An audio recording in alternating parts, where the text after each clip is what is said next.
Corvera, Lone District, Agusan del Norte.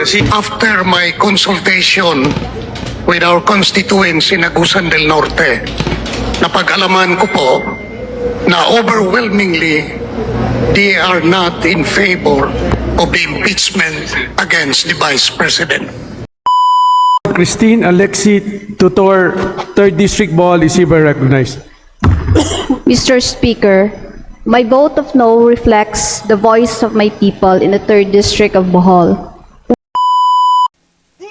Ito yung mga congressman na dapat pong tularan at dapat pong ipanalo sa tuwing eleksyon mga kois, no?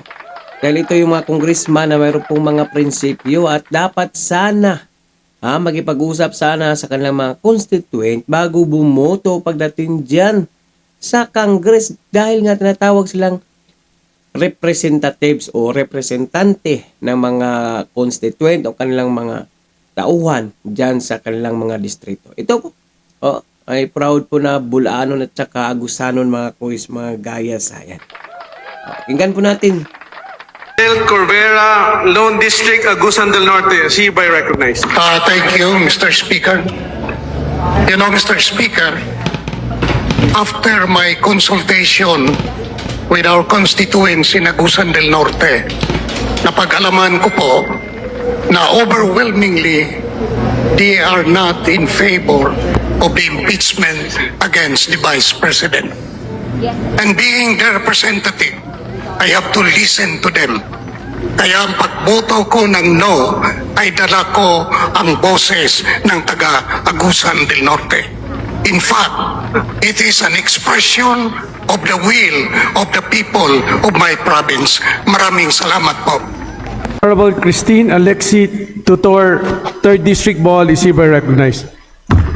Mr. Speaker, my vote of no reflects the voice of my people in the 3rd District of Bohol, which includes 436 barangays and 19 municipalities, making it the largest district in Bohol.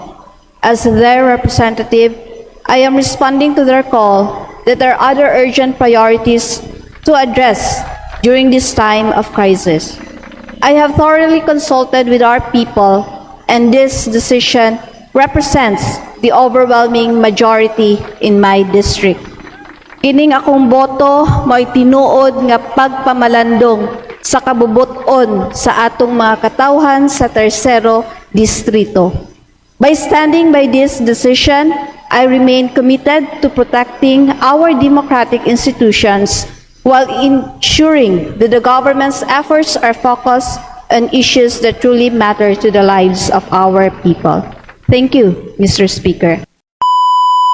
Ayan po si Congressman Christine Tutor ng Bohol at ang Congressman dyan sa Agusan del Norte na walang iba si Del Corvera mga kois magayas. Yan po dapat tularan ng mga congressman. Hindi yung kanilang sariling interest lang po ba na bumoto against or sang-ayon po sa impeachment ni Sara Duterte mga kois mga gayas.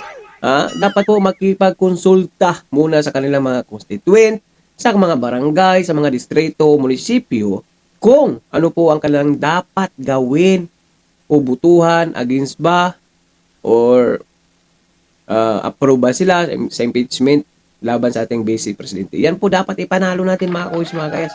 Dapat tularan ng ibang mga congressman.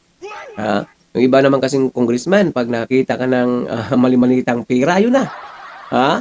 Nawawala na po yung prinsipyo nila o nawawala na po yung bilang isang representative o representante ng isang syudad dahil sa pira na kanilang tinanggap. Grabe saludo po sa inyo Mang Christy Tutor at saka kay Sir Del Corvera. Grabe. Tularan po sana ito ng mga maraming congressman. Magipagkonsulta muna kayo sa inyong mga constituent o sa kanyong mga lipunan. May komento po na yung mga opinion o reaction sa comment section ng ating video. Please follow, like, and search, and subscribe. God bless all. Peace. Bye-bye. Yo, yo! Dudoy 2.0 Sa vlog na to, wag kang bibitaw, bro. Yeah, yeah, let's go! Hey, hey, yo, yo!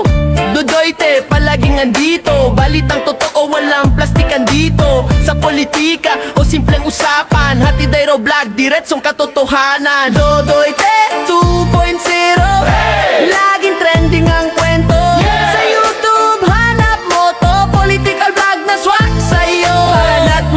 side, wag na magpahuli. Sa bawat issue may banat si Dode. Wala na, seryoso pa, Dodoy te 2.0.